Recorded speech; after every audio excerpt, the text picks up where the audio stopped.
Welcome back. We had a quick overview of the ARFF files in Weka, the ARFF format. We've seen how to load it, how to save it, how to save a CSV, load and save from R to CSV and from CSV to ARFF. And we've also seen how to use filters. Now, speaking about filters, how does Weka deal with sparse data?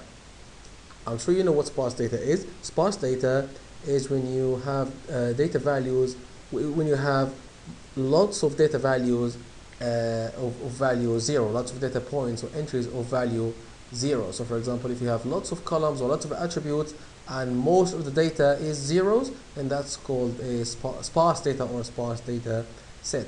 How does Weka deal with that? Well, fortunately, Weka has a special filter for that, and the way it does it in the R file, what it does is it ignores or omits the zero value attributes. So if all zero values are removed, it only displays or represents the non-zero attributes, and that's done by explicitly stating the attribute number and the value number.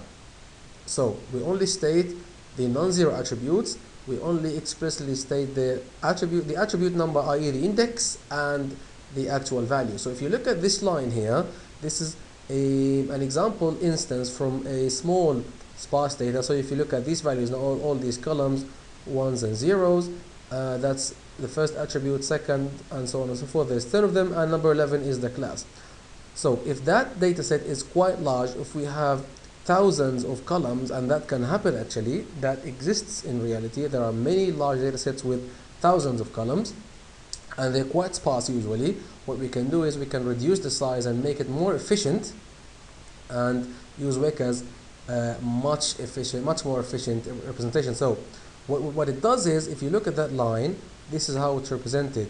The attribute indices start at 0. So the first attribute, which is at index 0, the value is 1, and then the second attribute, which is which is at index 1, the value is 1, and then we skip number 2, we go to number 3, attribute number 3, the fourth attribute now, which is the index is 3, is 1, and then we skip the fifth, fifth, 6th, 7th, 8th, 9th, and then the 10th one, which is at index 9, is 1, and then the 11th, which is at index 10, that's the class value. So remember, the ones in blue now are the indices, and the indices start at 0. I hope that makes sense. It's quite a nice and efficient idea. It reduces the size of the file. If you try it with a large file, it reduces the file size significantly. Let's have a look. And by the way, before we look at the code, the filter that we're going to use here is called non-sparse to sparse filter. So it's a filter under weka.filters.filter, and then it's an unsupervised instance filter. Remember, there's a large number of filters. They're very, very useful. I really encourage you to have a look at them. There's normalize, and there's so many of them, and they are extremely useful. This one is an instance filter that converts all incoming instances to sparse format. So we don't have to do much. All we need to do is load our data set the usual way. We use data source because it can load different formats. It can load ARFF, CSV, and so on and so forth. And then we create a non-sparse to sparse filter. So non-sparse to sparse, we just imported and created a small instance.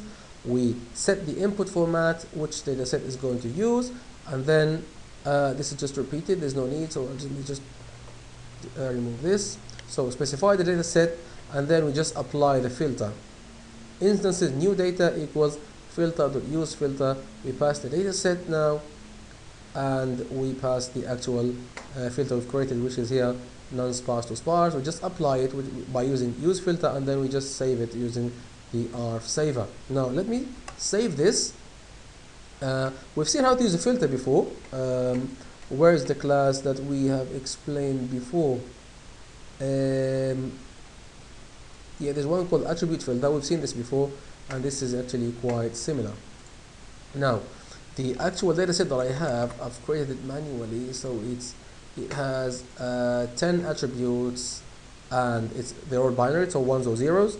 If you notice these lines, there's lots of zeros, and if we have thousands of them, then the text, the database file or the dataset file can be quite large, and using the sparse format it can be significantly reduced.